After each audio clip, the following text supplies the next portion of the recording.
नीट paper फुटी प्रकरणात सीबीआयकडून 2 आरोपींना अटक करण्यात आलेली आहे। पहिला आरोपी डॉक्टर मनोज शिरुरे याला लातूरमधून अटक करण्यात आलेली आहे, तर 2 आरोपींना सीबीआयकडून आणखी 2 आरोपींना अटक करण्यात आलेली आहे। तर दुसरा आरोपी तेजस शहा याला पुण्यातून अटक केलेली आहे।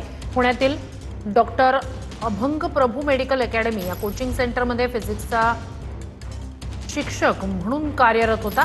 तेजस शहानं मनीषा हवालदारकडून फिजिक्सचे प्रश्न मिळवले होते। या प्रकारात आतापर्यंत एकूण 13 आरोपींना अटक करण्यात आली आहे।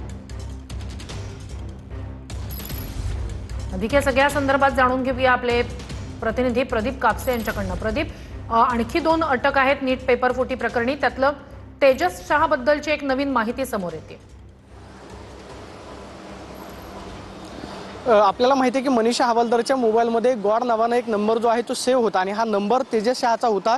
मात्र जी माहिती आता सीबीआयने दिलेली आहे ती म्हणजे पुण्यातल्या डॉक्टर अभंग प्रभू मेडिकल अकॅडमीमध्ये तेजस शहा जो आहे तो शिक्षक म्हणून काम करायचा आणि तेजस शहाने हे प्रश्न जे आहेत मनीषा हवालदारकडून मिळवलेले होते। सगळ्यात महत्त्वाची गोष्ट म्हणजे मनीषा हवालदारने हे सगळे प्रश्न जे आहेत तेजस शहाला तोंडी सांगितलेले होते आणि त्यानंतर तेजस शहाने हे सगळे प्रश्न नोट डाऊन केले आणि त्यानंतर हे प्रश्न जे आहेत ते तेजस शहाच्या माध्यमातून नक्की कोणकोणत्या विद्यार्थ्यांपर्यंत गेले याची माहिती सध्या सीबीआयकडून गोळा केली जाते। मात्र मनीषा हवालदारच्या मोबाईलमध्ये गॉड नावाचा जो नंबर सेव्ह होता तो तेजस शहाचा होता आणि पुण्यातल्या याच अकॅडमीमध्ये तेजस शहा जो आहे तो शिक्षक म्हणून काम करायचा। आपण पाहतोय की शिवाजीनगरच्या मध्यवर्ती भागामध्येची अकॅडमी आहे। नीट असेल त्याचबरोबर 11-12वीचे क्लासेस जे आहेत ते सध्या या ठिकाणी चालवले जातात आणि मोठ्या प्रमाणावरती मोठ्या संख्येने विद्यार्थी जे आहेत ते अकॅडमीमध्ये सुद्धा क्लास जे आहेत मोठ्या प्रमाणावरती जॉईन करताना पाहायला मिळतात। मात्र सध्या तेजस शहाला सीबीआयने अटक केलेली आहे। आणखी काही माहिती सीबीआयच्या तपासामध्ये समोर येते पाहणं महत्त्वाचं असणार आहे। मात्र तेजस शहानं प्रश्न जे आहेत मनीषा हवालदारकडून घेतलेले होते।